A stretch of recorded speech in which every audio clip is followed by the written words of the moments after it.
తర్వాత ఇది మరొక దినపత్రిక సంబంధించి వచ్చి మనం ఇది వరంగల్ వాయిస్ దినపత్రిక సంబంధించి ఒక వార్తను చూద్దాం. మనం ఇట్లా ప్రధాన వార్తగా మనం చెప్పుకోవచ్చు. రాకేష్ రగడ ఆయన అభ్యర్థిత్వాన్ని వ్యతిరేకిస్తున్న ముఖ్య నేతలు, ఎమ్మెల్సీ సన్నాహక సమావేశానికి పలువురు డుమ్మా, ఆ మాజీ మంత్రితో సహా మాజీ ఎమ్మెల్యేలు ఎమ్మెల్సీలు గైర్హాజరు, కేటీఆర్ ఒత్తిడితో హాజరైన దాస్యం, పట్టభద్రుల ఎన్నికల నేపథ్యంలో లుకలు అంటూ ఒక వార్తనైతే ప్రచురించింది. వరంగల్, ఖమ్మం, నల్గొండ పట్టభద్రుల ఎమ్మెల్సీ ఎన్నిక భారత రాష్ట్ర సమితికి పరీక్షగా మారింది. సిట్టింగ్ సీటును తిరిగి కైవసం చేసుకోవాలనే పట్టుదలతో గులాబీ దళం వ్యూహరచన చేస్తుంటే నేతలు మాత్రం ఎట్టి పరిస్థితుల్లో సహకరించేది లేదంటూ తేల్చి చెప్తున్నారు. మొదటి నుంచి బీఆర్ఎస్ ఎమ్మెల్సీ అభ్యర్థి ఈయన రాగిరెడ్డి అభ్యర్థిత్వాన్ని ముఖ్య నేతలంతా వ్యతిరేకిస్తున్నారు. సో అటువంటి క్రమంలో బుధవారం బీఆర్ఎస్ అధినేత కేసీఆర్ నేతృత్వంలో తెలంగాణ భవన్లో నిర్వహించిన ఎమ్మెల్సీ ఎన్నికల సన్నాహక సమావేశానికి సైతం పలువురు సీనియర్లు డుమ్మా కొట్టారు. 3 జిల్లాలకు చెందిన 130 మంది ముఖ్య ఆహ్వానం పంపితే కేవలం 50 మంది మాత్రమే హాజరయ్యారు. జిల్లా మాజీ మంత్రి ఎర్రబెల్లి దయాకర్ రావుతో పాటు మాజీ ఎమ్మెల్యేలు, ఎమ్మెల్సీలు, వివిధ కార్పొరేషన్ మాజీ చైర్మన్లు సైతం సన్నాహక సమావేశానికి హాజరు కాలేదు. కేటీఆర్ ఒత్తిడితో ప్రభుత్వం మాజీ విప్ హన్మకొండ జిల్లా బీఆర్ఎస్ అధ్యక్షుడు దాస్యం వినయ్ భాస్కర్ హాజరైన అంటి ముట్టనట్లే వివరించారు. ఇప్పటికే అధికారానికి దూరమైన బీఆర్ఎస్కు రాకేష్ రెడ్డి లొల్లి మరో తలనొప్పిగా మారింది అని చెప్పుకోవచ్చు. సో ఇది ఏనుగుల రాకేష్ రెడ్డి అసెంబ్లీ ఎన్నికల ముందు బీజేపీ పార్టీని వీడి బీఆర్ఎస్ పార్టీలో చేరాడు. అయితే ఆయన బీజేపీ పార్టీలో ఉన్నప్పుడు బీఆర్ఎస్ పార్టీ నేతలను ఇక చెప్పుకోదు, నానా బూతులు తిట్టిండు, తర్వాత హంగమంగం వేసిండు. ఇటు వినయ్ భాస్కర్ సంబంధించిన క్యాంప్ ఆఫీస్ దగ్గర పోయి, హన్మకొండ సంబంధించిన క్యాంప్ ఆఫీస్ పోయి రచ్చ చేసిండు, హంగమ చేసిండు. ఎక్కడ బీఆర్ఎస్ సంబంధించినటువంటి అంశాన్ని ఎండగట్టే పరిస్థితి కనబడితే అక్కడ ఆగవాగం చేసాడు.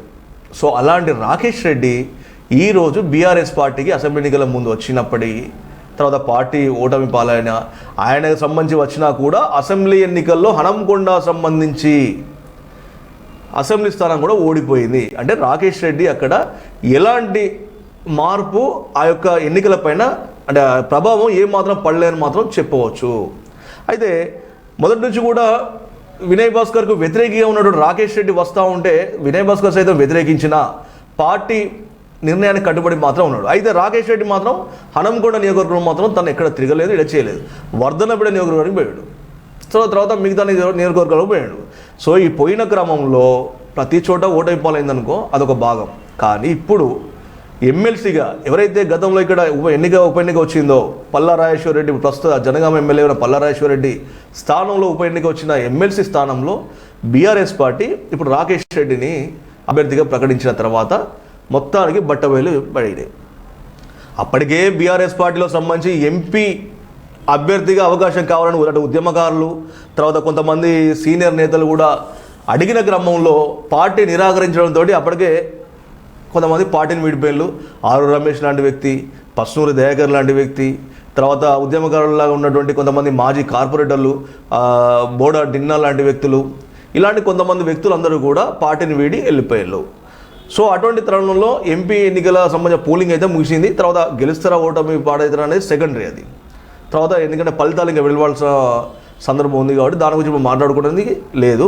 ప్రస్తుతం ఎమ్మెల్సీ ఎన్నికల్లో మాత్రం బీఆర్ఎస్ పార్టీ మాత్రం రాకేష్ రెడ్డికి అవకాశాన్ని ఇస్తే మాత్రం పార్టీ ముఖ్య నేతలు మాత్రం ఎవరు కూడా సపోర్ట్ చేస్తలేరు అనేది కొంత సమాచారంగా ఉన్నట్టుగా ఈ యొక్క పత్రిక వార్త ఉద్దేశంగా చెప్పవచ్చు మనం. ఎందుకంటే 130 మంది ముఖ్యమైన నేతలకు ఈ 3 జిల్లాల్లో ఉన్న వ్యక్తులు పంపిస్తే హాజరైంది కేవలం 50 మందినట. అంటే 50 మంది హాజరైతే మిగతా మందరందరూ కూడా పార్టీ నిర్ణయానికి వ్యతిరేకంగా ఉన్నట్ట, అందుబాటులో లేనట్ట, రాకేష్ రెడ్డి మాకు వద్దు అన్నట్ట. ఎందుకంటే రాకేష్ రెడ్డి వద్దని మొదటి నుంచి కూడా కొంత ప్రచారం చేస్తూ ఉన్నారు. కొంత సోషల్ మీడియా వేదికల్లో కూడా పోస్టులు వచ్చినాయి.